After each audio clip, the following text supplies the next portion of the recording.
প্রিয় দর্শক, সবাইকে দেখার আমন্ত্রণ জানাচ্ছি দৈনিক বাংলা খবর পত্রিকার নিয়মিত আয়োজন জাতীয় দৈনিক এবং স্থানীয় দৈনিক পত্রিকার প্রধান এবং গুরুত্বপূর্ণ সংবাদ নিয়ে পর্যালোচনা ভিত্তিক অনুষ্ঠান।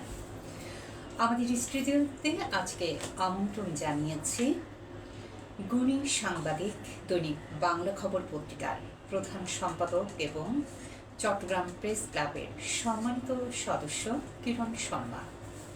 ভাইয়া, আপনাকে স্বাগত আমাদের আজকের এই আয়োজনে। ধন্যবাদ। আজ মহান 21শে ফেব্রুয়ারি, আন্তর্জাতিক মাতৃভাষা দিবস। সবাইকে মাতৃভাষা দিবসের অনেক অনেক শুভেচ্ছা। আজকের এই দিনে আমরা হারিয়েছি জাতির সূর্য সন্তানদের, যারা বাংলা ভাষার দাবিতে নিজের জীবন দিয়েছিল সেদিন ঢাকার রাজপথে। আমি প্রথমেই জাতীয় দৈনিক এবং স্থানীয় দৈনিক পত্রিকার প্রধান এবং গুরুত্বপূর্ণ সংবাদগুলো পড়ছি। প্রথমে আছে জাতীয় দৈনিক প্রথম আলো। ভাষাভিত্তিক বাঙালি জাতীয়তাবাদের পথ দেখালো 52। ভারতীয়দের জন্য বাংলাদেশের ভিসা চালু হচ্ছে। ইরানে হামলা চালানো নিয়ে দোলাচলে ট্রাম্প। ছিনতাইকারীর সন্দেহে পিটিয়ে হত্যা। গণমাধ্যমে হামলার নিন্দায় সরব দর্শকেরা। এরপরই জাতীয় দৈনিক আমার দেশ। পারস্পরিক সহযোগিতায় দেশ পরিচালনা করুন। আন্তর্জাতিক মাতৃভাষা দিবস আজ। গ্রাহক টানতে পারছে না স্টার্টলিংক।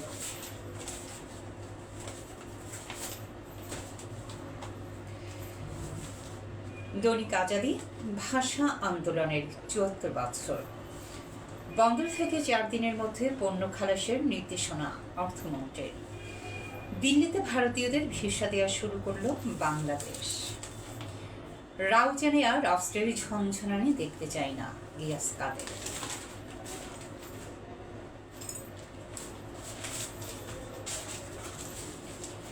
এরপরই আছে ভোরেরটা। দৈনিক ভোরেরটা। আন্তঃ মন্ত্রণালয়ে সভা করলেন প্রধানমন্ত্রী। পবিত্র রমজানেই চালু হচ্ছে ফ্যামিলি কার্ড। খাদ্যে ভেজাল মিশ্রণে নতুন নতুন পদার্থ আবিষ্কার হচ্ছে। তারেক রহমানকে ট্রাম্পের চিঠি। পারস্পরিক শ্রদ্ধা ও ভিন্ন স্বার্থের ভিত্তিতে একসঙ্গে কাজ করার ইচ্ছা প্রকাশ। 1 মাসে সড়কে ঝরল 487 প্রাণ, শীর্ষে মোটর সাইকেল দুর্ঘটনা। সড়কে সমঝোতার ভিত্তিতে টাকা নেওয়া চাঁদা নয়, বাধ্য করা হলে চাঁদা। আজকের প্রত্যাশা। প্রধানমন্ত্রী তারেক রহমানকে মালয়েশিয়া সফরের আমন্ত্রণ আনোয়ার ইব্রাহিমের। এই ছিল আমাদের জাতীয় এবং স্থানীয় দৈনিক পত্রিকার প্রধান এবং গুরুত্বপূর্ণ সংবাদ। আমি চলে যাচ্ছি মূল আলোচনায়। আজ মহান 21শে ফেব্রুয়ারি। এই দিনে ভাষার জন্য জীবন দিয়েছিল বাঙালি সূর্য সন্তানেরা।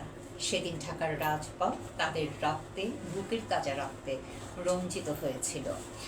ভাষা দিবসের এত বছর পরেও কোথাও যেন মনে হচ্ছে বাংলা ভাষা বা নিজের দেশের প্রতি একটা প্রজন্ম তারা শ্রদ্ধার জায়গা থেকে ঠিক মতো আসলে সম্মান বা শ্রদ্ধা তারা জানাতে পারছে না, বা সঠিক ইতিহাসটা তাদের কাছে আসলে পৌঁছানো সম্ভব হয়নি। এর কারণটা আসলে কি? সরকারি থেকে শুরু করে যদি বলি পারিবারিকভাবে, অর্থাৎ কোথায় আমাদের দুর্বলতা ছিল, একটু জানতে চাই। ধন্যবাদ। আজকে মহান ভাষা দিবস, আন্তর্জাতিক মাতৃভাষা দিবস। 1952 সালের এই দিনে শুধু ভাষার দাবিতে বাংলার উদ্যম ছেলেরা, সালাম, রফিক, বরকত, জব্বার সহ আরও অনেকে তৎকালীন পাকিস্তান সরকারের বিরুদ্ধে, অর্থাৎ আজ থেকে 74 বছর আগের ঘটনা, ৭৪ বছর আগে যখন পাকিস্তান সরকার এই বাংলা ভাষাকে স্বীকৃতি না দিয়ে শুধুমাত্র উর্দু ভাষাকেই রাষ্ট্রীয় ভাষা হিসেবে পাকিস্তানের মানে একমাত্র রাষ্ট্রীয় ভাষা তারা উর্দুকে করতে উর্দুকেই তারা রাষ্ট্রীয় ভাষা হিসেবে করতে চেয়েছে, যা সাধারণ ছাত্ররা মেনে নিতে পারে। কিন্তু তখন আপামর সকল শ্রেণীর বাঙালি যারা এটা কোনো ক্রমে তারা মেনে নিতে পারে। এর প্রতিবাদে রাস্তায় নেমে আসে ছাত্ররা, এবং এই ছাত্রদের আত্মত্যাগ সেই সময়, সেই আত্মত্যাগের কারণেই আজকে ধারাবাহিকভাবে আজকের স্বাধীনতা এবং এই স্বাধীনতা পরবর্তী সময়ে যত গণতান্ত্রিক আন্দোলন, আজকে এই স্বাধীনতা এই সেই 52 সালের 21শে ফেব্রুয়ারি হয়েছে বিদায়ী বাংলাদেশ আজ স্বাধীন হয়েছে। কাজেই এই যে ভাষার যে আন্দোলনের বিষয়টি আজকে আমি বিভিন্ন কয়েকটি গণমাধ্যমে আমাদের যে কমতি ছাত্রছাত্রীরা এবং কিংবা তাদের অভিভাবকরা লক্ষ্য করেছি যে ভাষা দিবসকে স্বাধীনতা দিবসের সাথে, ভাষা দিবসের সাথে বিজয় দিবসের সাথে গুলিয়ে ফেলেছেন, মানে সঠিক যে এই যে মিলিয়ে ফেলেছেন। এই যে জিনিসটা মানে একটা দেশের যে এই কোন বিষয়টা কি, মানে ইতিহাসটাকে সঠিকভাবে না জানা, ইতিহাস আমাদের এই যে ইতিহাস সম্পর্কে না জানা মানে ভুল ইতিহাস জানা, মানে জাতিকে দিকভ্রষ্ট করা, মানে দিকভ্রষ্ট করা, এবং সেই সাথে আসলে আমি মনে করি একটি জাতিকে এগিয়ে দেওয়ার চেয়েও অনেকটাই পিছিয়ে। এই কারণে আমরা অনেক ক্ষেত্রে অনেক যখন যে জাতির সঠিক ইতিহাস জানবে না তারা তো জাতির প্রতি, তার ভাষার প্রতি, রাষ্ট্রের প্রতি দেশাত্মবোধ সেরকম থাকার কথা নয়। সেই রকম কারণেই আজকে আমরা নানান জায়গায় আমরা অনেক দূর এগিয়েছি, আবার অনেক দূর আমরা পিছিয়েও গেছি। যেটা আমাদের যে দেশের এই বাংলাদেশ একদিন এক স্লোগান কিংবা একটি মুক্তিযুদ্ধের মধ্যে দিয়ে শুধুমাত্র দেশটা স্বাধীন হয়নি। একটা দেশ স্বাধীন হতে গেলে সংস্কৃতি, অর্থনীতি, বৈষম্য, তারপরে সামাজিকতা সব কিছুর যখন পদে পদে মানুষ বৈষম্যের শিকার হয়, অন্যায়ের শিকার হয়, অনেক ক্ষেত্রে বঞ্চিত হয়, এই যে ধাপে ধাপে এই অধিকারের জন্য, অন্যায়ের বিরুদ্ধে প্রতিবাদ করার জন্য, অধিকার থেকে বঞ্চিত হওয়ার জন্য, রাষ্ট্রীয় অনেক সুবিধা থেকে তাদেরকে দূরে রাখার জন্য এই সকল কারণেই একটি জাতির প্রতিবাদী হয় এবং শেষ পর্যন্ত একটা স্বাধীনতা যে রূপান্তরিত হয় সর্বশেষ। তো সেরকমটি আমাদের এই যে আমরা বাংলাদেশ, সেই বাংলাদেশ নামক যে ভূখণ্ড, সেই ভূখণ্ডটি এসছে শুধু সেই 52 সালের যে ভাষা আন্দোলনে। আমরা তো লক্ষ্য করি যে ব্রিটিশদের থেকে যখন 1947 সালে দুইটা দেশ হয়ে গেল, ভারতবর্ষ আর হলো পাকিস্তান, একটা হলো হিন্দুস্তান, একটা হলো পাকিস্তান। এই পরবর্তী পর্যায়ে যখন আমরা এই 47 সালে ভাগ হওয়ার পরে ঠিক আমরা 52 সালে মাত্র কয় বছরের মধ্যে আমরা কি দেখলাম, 5 বছরের মধ্যে আমরা পদে পদে বঞ্চিত হচ্ছে। এই বঞ্চনার শিকার আমাদের বাঙালিরা বিভিন্ন ক্ষেত্রে যোগ্যতা সম্পন্ন হওয়ার পরে চাকরি পেত না। আমরা নানান বৈষম্যমূলক একটা আচরণ সর্বক্ষেত্রে আমাদের উৎপাদিত পণ্য তখনকার পাট থেকে শুরু করে পাট, লবণ, এই সমস্ত এগুলো এই এতদ অঞ্চল থেকে পশ্চিম পাকিস্তানে যেত, তৎকালীন পাকিস্তানে যেত। তো তখন ওখান থেকে আবার এটা আবার রিফাইন হয়ে আমার দেশে আবার অনেক বেশি দামে এখানে আসতো। তো সেই ক্ষেত্রে দেখা গেলো যে আমাদের কৃষকরা ন্যায্য মূল্য পেত না। এই সমস্ত কারণেই আজকের এই জিনিসগুলো যখন আমাদের নতুন প্রজন্ম, আমাদের অভিভাবকরা, আমাদের সন্তানরা এই যে সঠিক ইতিহাস বাঙালি মানে বাংলাদেশিদের, আমি বলবো যে বাংলাদেশি আজকে বাংলাদেশ নামক ভূখণ্ডের যে আমাদের এই পর্যায়ে এসছে, যে আজকে সম্প্রতি আমাদের যে 2026 সালে যে একটা নির্বাচন হলো, এই নির্বাচনের মধ্য দিয়ে আমাদের অনেক কথা অনেক কিছুই চলে আসছে যে বাংলাদেশি জাতীয়তাবাদ এবং এই বাংলাদেশে যে যখন যারা এই বাংলাদেশের স্বাধীনতা যারা বিরোধিতা করেছে, দুইটা পক্ষ অবস্থান নিয়েছে। এখানে এই নির্বাচনটা হয়েছে দুইটা প্ল্যাটফর্মের উপরে।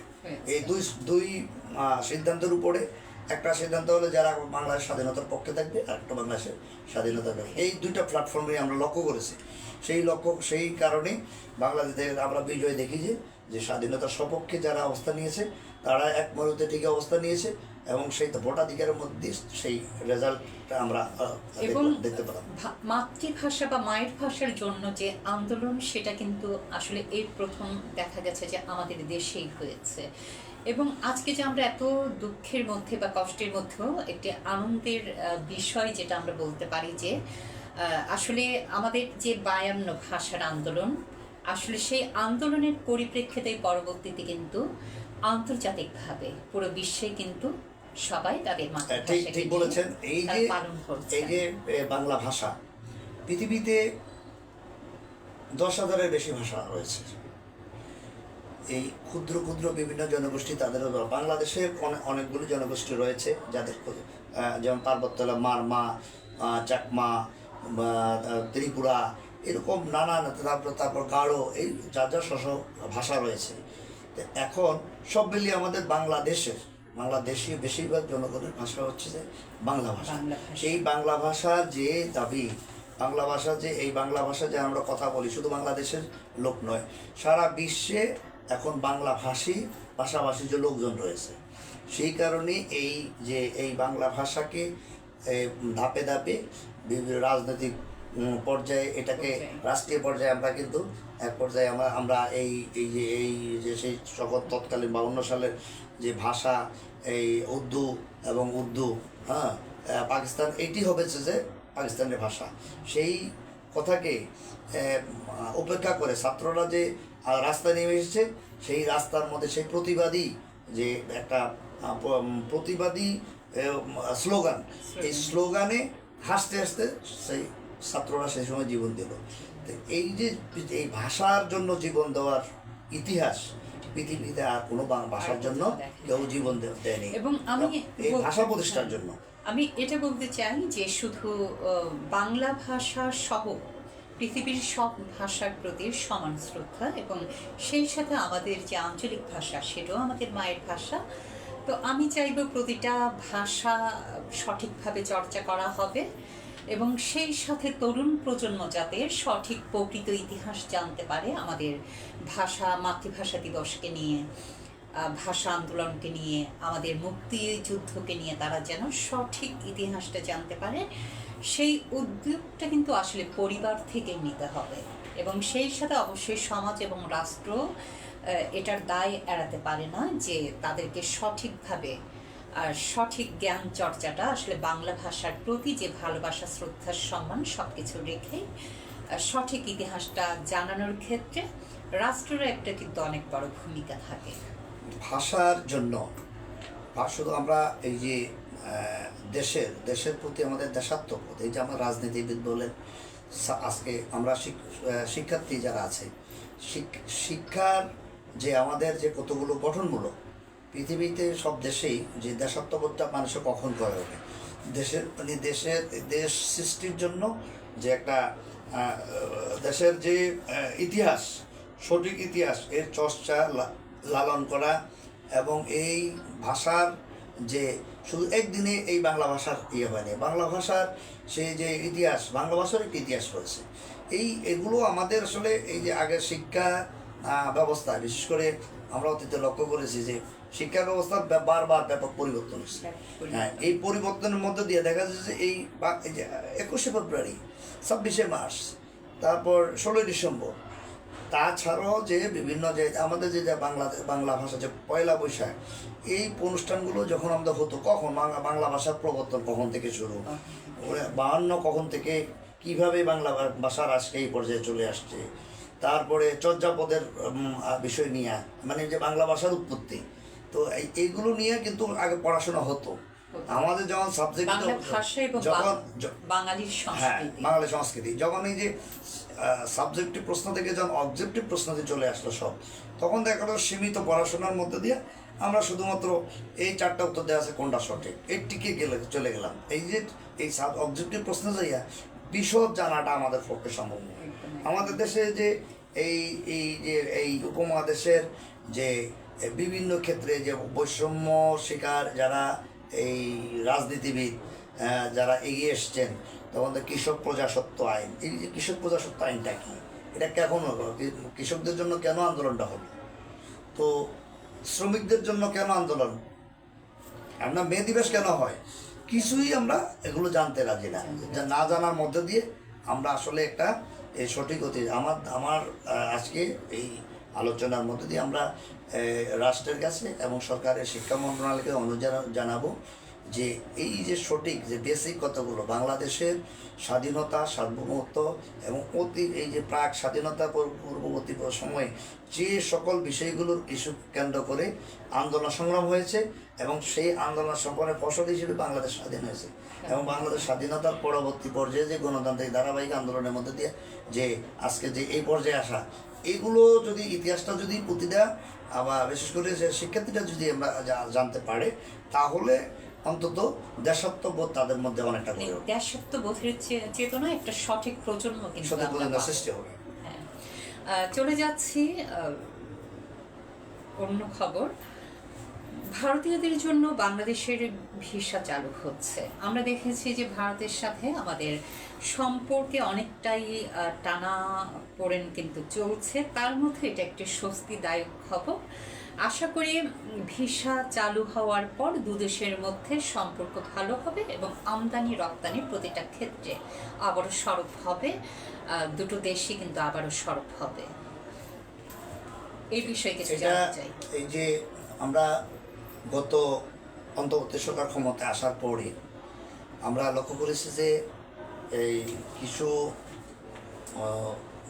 আমরা অনেকে বলবো যে দিকভ্রষ্ট, মানে আমরা শুধুমাত্র যে অতীতের সকল সরকারের সময় আমরা স্বাধীনতা পরবর্তী সকল সরকারের সময় লক্ষ্য করেছি বাংলাদেশের একটা নীতি অনুসরণ করেছে সকলের সাথে বন্ধুত্ব এবং দেশের সম্মান রক্ষা করে বন্ধুত্ব।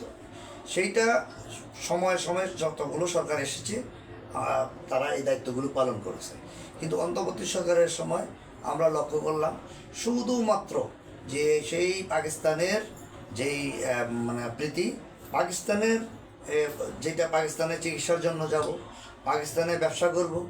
আরে আমাদের দেশের চেয়ে পাকিস্তানের অর্থনৈতিক দিকে তারা অনেক পিছিয়ে, স্বাস্থ্য শিক্ষায় তারা অনেক পিছিয়ে, তা আমরা তাদেরকে অনুসরণ করবো কি তারা আমাদের অনুসরণ করবে? মজার বিষয়, যে দেশের বেশিরভাগই মানুষ কিন্তু অন্য দেশে কিন্তু ভিক্ষা বৃত্তি করে তারা জীবন আমাদের এই যে একটা ভুল পথে আমরা এই যে প্রায় একটা 18টা মাস একটা ভুল পথে আমরা যার কারণে এই ভারতের সাথে আমাদের যে বিশাল টানাপোড়েন হয়ে গেছে, ভিসা বৈষম্য না শুধু অর্থনৈতিক ক্ষেত্রে নানা ধরনের টানাপোড়েন হয়েছে। কথা হচ্ছে যে আমাদের বাংলাদেশের 3 দিকেই স্থল সীমার মধ্যে 3 দিকেই রয়েছে ভারত, এই কাজে আমাদের আমদানিতে অনেক ভারতের উপর নির্ভরশীল, রপ্তানি আমাদের কম হয়। কিন্তু ধাপে ধাপে আমরা অতীতের সরকারগুলো প্রথম স্বাধীনতা পরবর্তী সময়ে, তারপরে আওয়ামী লীগ, তার পরবর্তীতে বিএনপি, তার পরবর্তীতে জাতীয় পার্টি, এইভাবে ধাপে ধাপে যখন জাতীয় পার্টি আবার বিএনপি আবার আওয়ামী লীগ এইভাবে আসছে। কিন্তু সকলের সব সরকারের সময় আমরা দেখেছি যে এইরকম একটা ভিসা জটিলতা, একদম টোটাল ভিসা বন্ধ বাংলাদেশের সাথে। বিশেষ করে আমাদের দেশের লোক যারা উন্নত চিকিৎসার জন্য আমাদের দেশের সেই ইয়েতে ইংল্যান্ডে কিংবা সিঙ্গাপুর কিংবা ইয়েতে আমেরিকা আমাদের পক্ষে চিকিৎসা নেওয়া সম্ভব হয় না অর্থনৈতিক কারণে। তো কাছাকাছি কারণে আমরা তো একটু চিকিৎসা সুবিধা, এই ভিসা বন্ধের কারণে আমার জানা মতে অনেক আমাদের ঘনিষ্ঠজন আমাদের রয়েছে, তাদেরকে ভিসা না পাওয়াতে অনেকে কিন্তু অনেক ক্ষতিগ্রস্ত হয়েছে স্বাস্থ্যক্ষেত্রে। এই যে ক্ষতিগ্রস্ত হয়েছে, অনেকে বলবে যে সেখানে যাই নাই, বাংলাদেশে চিকিৎসা হয় নাই, চিকিৎসা হয়েছে।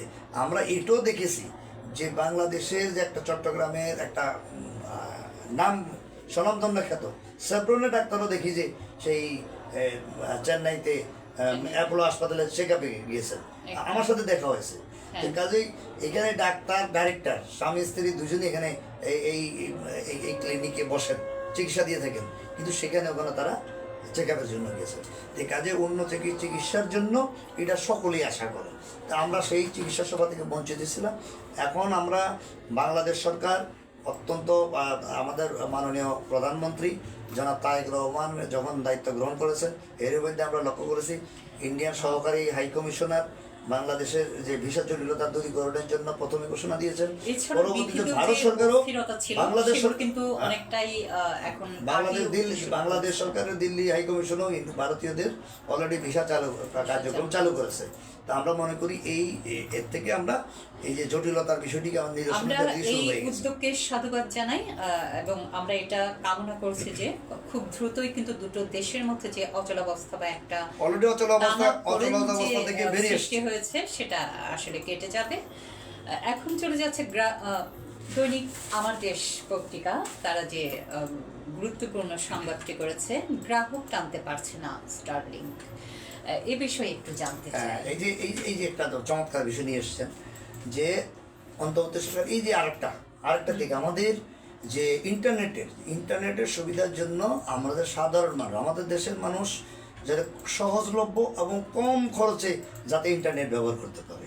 কিন্তু স্টারলিংকের যে শর্তগুলো যে পর্যায়ে যেই কন্ডিশনে নেওয়া হয়েছে, একজন গ্রাহক ন্যূনতম মাসে 4,000 থেকে 6,000 টাকা পরিশোধ করতে হবে এই ইন্টারনেট ব্যবহার করে। অথচ গ্রামীণ ফোনেরটা ব্যবহার করে আমরা আরও কম টাকায় ব্যবহার করতে পারছি। আমাদের বাংলা লিঙ্ক ব্যবহার করে আমরা বিটিসিএল থেকে আমরা কম রেটে আমরা সুবিধা ভোগ করতে পারতেছি। এই সুবিধাতে ব্রডব্যান্ড থেকে আমরা আর সুবিধা পাচ্ছি। তো এই এত টাকা বেশি দিয়ে কে এই সুবিধাটা গ্রহণ করবে?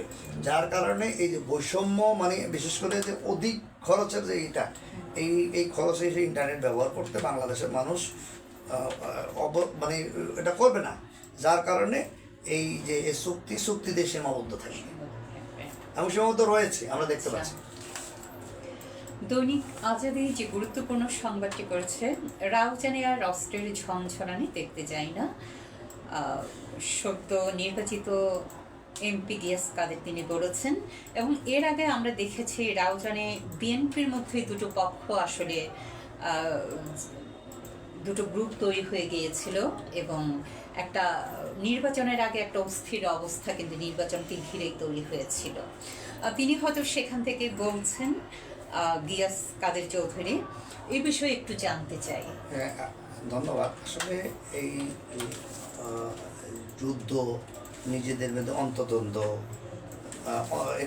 একটা রাজনৈতিক দলের মধ্যে যত বড় রাজনৈতিক দল সেখানে দ্বন্দ্ব থাকবে, এটাই স্বাভাবিক।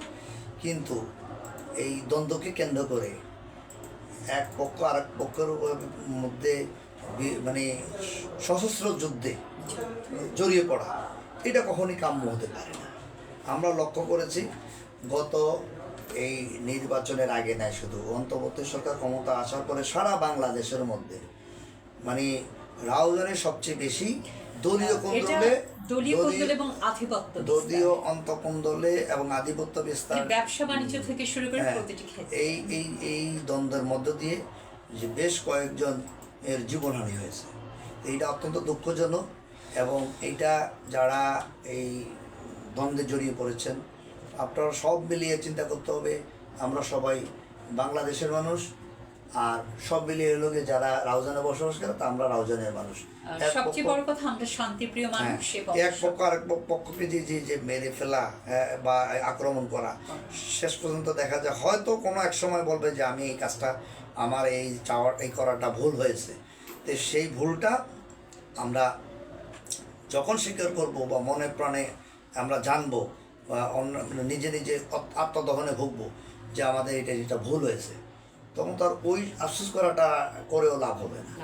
কাজে এই যে আমার মনে হয় যে রাউজানের নবনির্বাচিত সংসদ সদস্য, মাননীয় সংসদ সদস্য গিয়াস কাদের চৌধুরী যে কথাটি বলেছেন, তিনি হয়তো আত্মউপলব্ধি করেছেন যে আসলে আফটারঅল আমাদের এই রাউজানের মানুষ, একজন লোক মারা গেলে কেউ বাবা হারা হন, কেউ স্বামী হারা হন, কেউ সন্তান হারা হন, উনি এই বিষয়টি চান না, উনি মনে প্রাণে চান না। এইটাই আমরা আশা করব আগামী দিনে রাউজানে আর এই যে দ্বন্দ্ব নিয়ে প্রাণহানি হবে না, এটাই আমরা আশা করি। এবার চলে যাচ্ছে দৈনিক ভোরেরটা, তারা যে গুরুত্বপূর্ণ সংবাদটি করেছে, এর মধ্যে প্রধানমন্ত্রী তারেক জিয়া তিনি ঘোষণা দিয়েছেন যে ফ্যামিলি কার্ড দেবেন। এই ফ্যামিলি কার্ড নিয়ে অনেকের মধ্যে জল্পনা কল্পনা, কারা পাচ্ছে ফ্যামিলি কার্ড। পবিত্র রমজানেই চালু হচ্ছে ফ্যামিলি কার্ড, আসলে কারা পাবে এই কার্ড, এটা নিয়ে কিন্তু অনেকের মধ্যে একটা জল্পনা কল্পনা। এবং এটা সবচেয়ে বড় ব্যাপার হচ্ছে যে রাজনৈতিক দল হিসেবে বাংলা জাতীয়তাবাদী দল বিএনপি নির্বাচনের পূর্বে জনগণের সামনে ওয়াদা করেছিলেন প্রধানমন্ত্রী যে আমরা ক্ষমতায় গেলে আমরা ফ্যামিলি কার্ড চালু করব, এবং সেই কথা রাখতে গিয়ে এরই মধ্যে আমাদের রোজার মাসে, রমজান মাসে এই সীমিত পরিসর হলেও এই কার্ডটি চালু করবেন। এখন প্রশ্ন বিভিন্ন পর্যায়ে যে আমরা কারা পাবে এই ফ্যামিলি কার্ড। তো এই ফ্যামিলি কার্ড কারা পাবে, আমার মনে হয় যে একটা কমিটি ইতিমধ্যে মন্ত্রণালয়ের একটি কমিটি গঠন হয়েছে। সেই কমিটি পর্যায়ে জেলা পর্যায়ে, উপজেলা পর্যায়েও এই কমিটিগুলো ধারাবাহিকভাবে হবে। সেখানে প্রশাসনিক লোকজন, স্থানীয় লোকজনও থাকবেন। তো এখানে মাননীয় প্রধানমন্ত্রী ঘোষণা করেছেন এই যে ফ্যামিলি কার্ড, এখানে রাজনৈতিক বিবেচনায় ফ্যামিলি কার্ড হবে না। এখানে সব রাজনৈতিক দলের মতাদর্শের লোকজন যারা থাকবেন সকলে এই ফ্যামিলি কার্ডের আওতায় আসবেন। এখন ইতিপূর্বে যতগুলো এই সামাজিক বেষ্টনীর যতগুলো কার্ড রয়েছে, বিধবা ভাতা, তারপরে প্রতিবন্ধী ভাতা, তারপরে হিজড়া ভাতা, এগুলো অব্যাহত থাকবে। ওই ভাতায় যারা, ওই ভাতার আওতায় যারা রয়েছে তারা তো আর নতুন করে এই ভাতারা আসার কথা না, কারণ একই লোক তো কয়েকটা ভাতা পাওয়ার কথা না। এই জনগোষ্ঠী বাদ দেওয়ার পরে আমার মনে হয় যে যারা আসবে এই সংখ্যা এইটা যাচাই বাছাই করে, এটা যাচাই বাছাই করার পরে যদি ওদেরকে যেটা দেওয়া হচ্ছে এই লিস্টের বাদে একজন দুইটা শুধু সুবিধা পাবে রাষ্ট্রীয়, এটা ঠিক না। এবং সেইটাও আমরা মনে করি সেইভাবে যারা আঞ্চলিক পর্যায়ে কমিটি থাকবে তারা বিষয়টি লক্ষ্য করবেন, এবং যারা প্রকৃত এই ফ্যামিলি কার্ডের আওতায় আসার কথা, বিশেষ করে এটা তো মহিলাদের জন্য, মানে পরিবারের প্রধান পুরুষ না, পরিবারের প্রধান মহিলা হিসেবে বেশটা ধরা হচ্ছে। সে আমি যদি ফ্যামিলি কার্ডের আওতায় আসি, আমি এই ফ্যামিলি কার্ডে, আমার ওয়াইফ এই ফ্যামিলি কার্ডটা পাবে। তো এইভাবে হিসাব করলে আজকে যে সরকার যে বিশেষ করে এই মহিলাদেরকে খুব প্রাধান্য দিয়েছে, এই বিষয়টাকে কিন্তু আমরা লক্ষ্য করেছি পক্ষান্তরে যে 11 দলীয় জোট রাজনীতিবিদ যারা রয়েছে সেখানে এনসিপি কিংবা জামাত ইসলাম তারা একজন মহিলা প্রার্থী আমরা লক্ষ্য করিনি। জামাত ইসলাম দেয়নি, আর এনসিপি দিয়েছেন কিনা আমার জানা নেই। তারা যে যারা তাদের প্রথম সারি যারা নেতৃবৃন্দ ছিলেন তারা নাই, কিন্তু জামায়াতের পরাজয়ের একটা কিন্তু এই যে মহিলাদের জন্য মহিলাদেরকে বঞ্চিত করা হয়েছে, দূরে রাখা হয়েছে। এই যে তাদেরকে যে এই বাংলাদেশ জাতীয়তাবাদী বিএনপি তাদের কমিটমেন্ট ছিল যে আমরা এই ফ্যামিলি কার্ড দেবো। ফ্যামিলি বলতে এখানে শুধু মহিলাদেরকে অগ্রাধিকার দিয়েছে এবং সেই কথাটি রেখেছে, কথার মধ্যে এখন বাস্তবায়নের পথে। আমরা আশা করি এটা সুন্দরভাবে এটা সঠিকভাবে কার্ড পাবেন, এমনটাই আমরা আশা করি। খাদ্যে ভেজাল মিশ্রণে নতুন নতুন পদার্থ আবিষ্কার হচ্ছে। প্রতি বছর আমরা দেখি প্রতিনিয়ত আমরা ভেজাল খাদ্য খাচ্ছি, এবং তার মধ্যে রমজান আসলেই জিনিসপত্রের দামের এই যে ঊর্ধ্বগতি, সব কিছু মিলিয়ে আসলে একটা, আমি যদি বলি যে আসলে খুবই খারাপ একটা অবস্থা। অনেক সময় মামলা হচ্ছে, আপনার অনেকে জেলে যাচ্ছে 6 মাসের জন্য, আইনও করা হচ্ছে, কিন্তু তারপরেও এই খাদ্যে ভেজাল এই শব্দটা আসলে কেন বারবার পত্রিকার পাতায় আসছে, বা কেন খাদ্যে ভেজাল থেকে আমরা আসলে মুক্ত হতে পারছি না? একটা কথা আছে, সেটা হলো যে ওই যে এই ভেজালের ভিড়ে আসল দাম, মানে আমরা দীর্ঘদিন যাবৎ এমন ভেজালে অভ্যস্ত হয়ে গিয়েছিলাম যে ওই আসল কোনটা এটা আমার বুঝতে মুশকিল হয়ে যেত। ভালো জিনিস, যেমন ভালো ঘি খেলেও দেখা যায় যে একজন যে খারাপ ঘি খেতে খেতে ভালো ঘি খেলে তার পেট ডিস্টার্ব হয়ে যায়, আমাদের এমন একটা অবস্থা বর্তমানে দাঁড়িয়েছে। এই যে ভেজালের জন্য আজকে সরকারের, বিশেষ করে আইন শৃঙ্খলা রক্ষাকারী বাহিনী, আমাদের ভোক্তা অধিকার, আমাদের জেলা প্রশাসনের নির্বাহী ম্যাজিস্ট্রেটগণ যখন এই ভেজাল বিরোধী অভিযানে তারা অভিযান চালান, তখন আমরা দেখেছি কোনো কোনো অসাধু ব্যবসায়ী এই ভেজাল বিরোধী অভিযানে বাধাগ্রহ সৃষ্টি করেন, এমনকি যদি অশালীন ঔদ্ধত্যপূর্ণ আচরণ করেন। তো আমরা যারা সম্প্রতি আমরা যারা TCB-র ভেজাল চাই না, একটি প্যাকেটে কিন্তু আপনার তেলের বদলে কিন্তু পানির বোতল পাওয়া গেছে, সেইটা তো খবরটা আপনি দেখেছেন? যদি টিসিবির এরকমটি পাওয়া যায়, যিনি পেয়েছেন, এটা আমার মনে হয় সে স্থানীয় যে জেলা প্রশাসনকে যদি বিষয়টি অবগত করেন, দেখান, তাহলে তাৎক্ষণিক ওই জেলা প্রশাসনের নিয়ন্ত্রণাধীন যে টিসিবি যে ডিলার আছে তার বিরুদ্ধে অবশ্যই ব্যবস্থা গ্রহণ করবে। এরকম যে কোনো এই ধরনের ঘটনা ঘটতে পারে না, এরকমটা উড়িয়ে দেওয়া যায় না। হয়তো কোনো জায়গায় ঘটনাটি ঘটেছে, এটার জন্য প্রশাসন জেলা প্রশাসন অবশ্যই ব্যবস্থা গ্রহণ করবে।